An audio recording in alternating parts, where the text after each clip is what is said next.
Dito kami guys sa bilihan ng halaman. Ayan.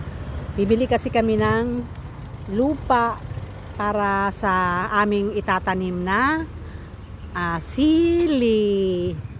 Ayan guys. Tatanim kami ng siling labuyo. Ita-transfer lang namin siya sa ita-transfer lang namin siya sa paso. Ayan. Wala pa palang butas. Ano to? Ayan.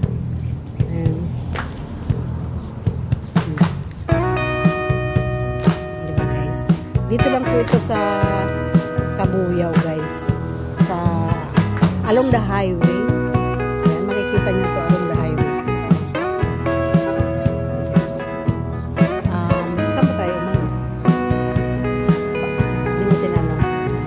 Ayan, may mga, ayun guys, may 50, may isang sakong 50, may isang sakong 80.